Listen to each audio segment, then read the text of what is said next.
Hello. Going to test out the drone, DJI drone I took from the service yesterday. I tested it yesterday at home, tried to switch it on and off, and it seems everything works okay. And I know a really good place where I can do it, but you have to understand at the moment it's pretty heavy rains happening during the night and evenings.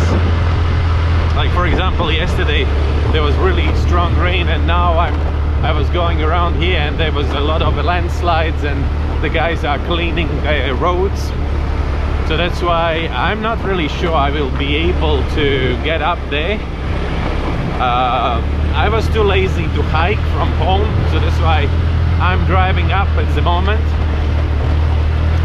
And if the road is not too slick, then I will get there. If not, I will just simply hike. It's not that long distance, but yep, that's the plan. And another thing is that I gotta tell you the story about how I did my east hike.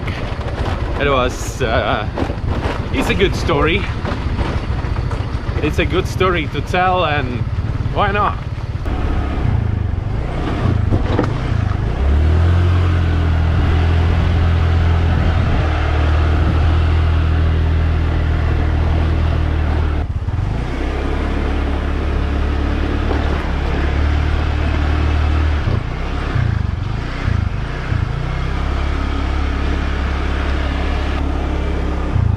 Like there is a lot of clouds now.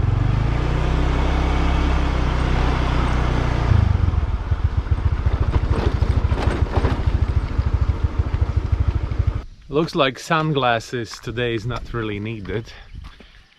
I hope this cloud will go and then I will have a chance to film anything. Otherwise it's like in the mountains, you never know. After a moment there is cloud and you cannot do anything, and 5 minutes before there was the sun. Since I was a kid I loved stories, and in my life I've been collecting these stories, and I have some stories to tell, and usually I'm doing it when I'm surrounded with my friends or some other people who are interested in this story. And I'm feeling that this is a good story to tell.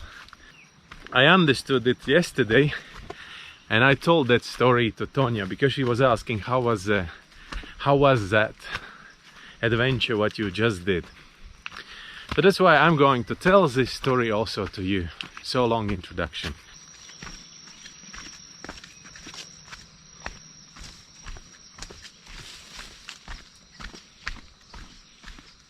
There is a hope that I will be able to fly today.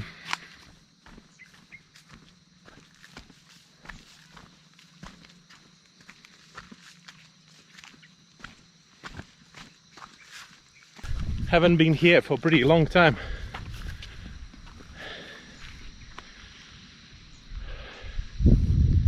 Today even Agung is visible. Most probably one of my favorite places. The plan is to go there a little bit, but the trail is super slippery. I'm wearing Crocs and I will try to manage to get down there.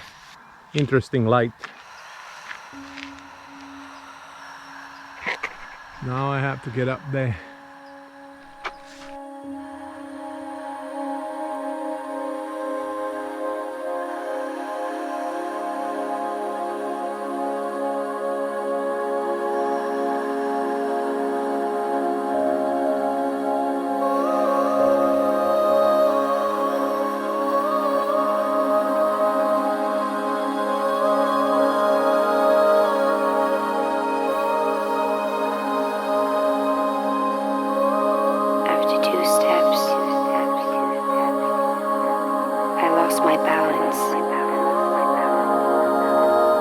And you know, started to change.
So the idea to go to the Agung came up accidentally. I just decided, okay, there is a couple of days nothing to do, and it's always pretty cold day. It's about 10-12 degrees. It really depends of the weather.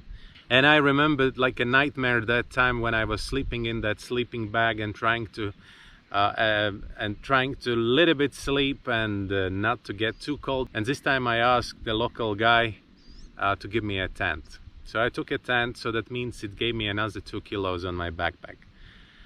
So 10 kilos already. So then food, then stove, and then also another 3 kilograms of drones, batteries for drones, GoPros, 2 GoPros. I took both 2 GoPros, the new one and GoPro 5. Because there was a plan to make it time lapses. You know, there's always a lot of plans. And in the beginning it was okay, because that's the area where usually people walking and they cutting grass. But that was only up to some 1,000 meters above the sea level. As you know, this trail you start from 600. And then accidentally trail just disappear. Thanks to all the experience I have from these trails around Ahmed, so I can recognize all these trails. The good thing is also when you're going up, you see trail bare, because the light reflecting on the grass, and then you can see there is a trail. And it doesn't matter how tall it is, even it's taller than your head, you still can see the shadow, because where the trail is, it's more solid. I mean the solid surface. I already show you that the slope is really steep, and 37, in some point it was 42 degrees. But then you reach the point which is, there is another 500 meters left to the campsite, and there is no trail anymore. And then I started crawling up. First of all steep, the second of all it's really dense bush there, and you're crawling under that bush, and you're trying to move on, and you're looking in a map, and you understand that you are moving so slow. Around 6 p.m. I reached the summit. There was a moment when I said, man, that's it, I cannot go anymore. But anyways, I managed to get to the campsite, which is 2,800 meters. And then I was looking around, and I was like, I remember it from the previous time, it was really windy, and there was no really flat place where to put the tent. And I was worried just because the speed of the wind was 45 meters per second. I decided to go a little bit down where it's less windy and just to put a tent there. Found really narrow place, the same wide as me. Our tent is for 2 persons, so that means one side was already falling off the slope. The place wasn't really flat as well. If you look in the grass, it's actually like making like a small bump, and there was that bump in the middle of the tent. Then I decided to cook. Got out the stove, you saw it from the video, and accidentally I cannot connect it because the tank, the small tank I bought, it didn't fit. It's the same, but something is wrong with my stove. I cannot connect it anymore. So finally I was like, shit, I cannot cook. So I ate one kind of Snickers, local chocolate, and that's it. Next day I woke up and I got to the summit, and that you saw already. Then I started going down, and again with all this backpack and everything, I was like going down really slow. Sometimes there is a signal and you can send some message. You cannot call anyone, but you can send a message, and I was sending messages like Laura, but actually I was sending these messages for myself that okay, 2,000 meters left to the motorbike. Okay, 1,200 meters left to the motorbike. 700 meters, 500. To carry all the things compact, I took one bungee from my sign mount. I have a spare bungee for it, and I wrapped around the bag, so I was able to put in tent. So during the ascent I understood that all my camera bag, which is also was placed into the dry bag, is actually the strap is on my neck, and it's actually blocking one of my arteries, and it was really hard. I was feeling that pressure is growing, and I put that bag under that bungee as well. So I had tent and camera bag on my back covered with that bungee. So then I thought where to put my water bottle, because I put it in here, but it's every time I'm falling down, and you falling there a lot. So then it fell out. So finally I decided to put it under the bungee as well. And then I fell, and after a while when I wanted to drink, I found that there is no bottle anymore. I was like, shit, okay, 2 liters left, still okay. But then because you're going down so slow, and because it's really hot, you're drinking also a lot. For last kilometer I have this water left in my bottle. I was like, come on, last time was the same. So then I started like, okay, I will go down to 1,000 meters above the sea level, and only then we'll drink. And that's what I did. So finally I came back to the motorbike with no water. There was a little bit small Coca-Cola bottle left from the previous hike. I usually take Coca-Cola with me. After the hike it's really nice to take a sip from that bottle, and that's what I did, and that was like heaven. Yeah, so that's the story. What is the moral of this story? I don't know, it's like before you do things like that, check your capability for these adventures first, and even then you cannot guarantee that everything will go as you planned, because the circumstances and conditions may change, especially in the mountains, really fast, and you can get into trouble. I know it sounds really crazy alone. It's thousands of hectares on that slope, and there is no any person there.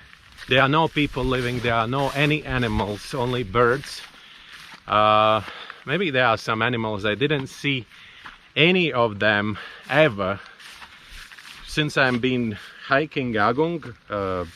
It's been how many 9 times I've been there already, and I never seen any animal, which is really strange for such a rich flora actually and fauna. Of course I'm following the trails which is on my maps, and that's things, but that's the thing, it's so easy to get lost in the mountains, especially if you are not really familiar with all these trails. And there are people coming and diving with me and telling these stories how they've been going to the Agung and got lost just because they are not experienced enough, right?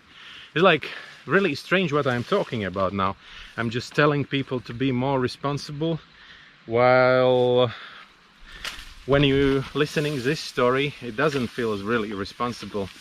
I don't know, that mountains are like a magnet for me, and that's why I'm doing it, and I'm doing the same things also in the diving. We always testing ourselves, believe me, everyone, and sometimes it feels really irresponsible what I'm doing, but that's the way I choose to live, and I cannot be different. Of course I have obligations to other people, to Laura, and of course she's always worried, and you can't sometimes I cannot even imagine how nervous she is, because she never shows me that, because she knows me and she knows that that's me, and that's if she will say no, then I will just simply will not be happy, right? But I'm just trying to balance between these things, and so far I've been lucky, most probably, and managed to get through these difficulties. But you know, it's like when you're on that slope, it's like a small life, and it actually shows what you can and what you cannot, all the things coming out, and it's like you're going and there is only you and no one else. You cannot blame anyone, because you were actually that one who stepped on that trail and you decided to go somewhere. You always can turn around, but again, your ego doesn't always allow it to do, right? But that's me. So that's why, take me as I am, and don't judge me too strictly. And I think that's me. I cannot be different. All right, thank you very much for watching this story. Follow, subscribe, like the video, and see you on the next one. Bye.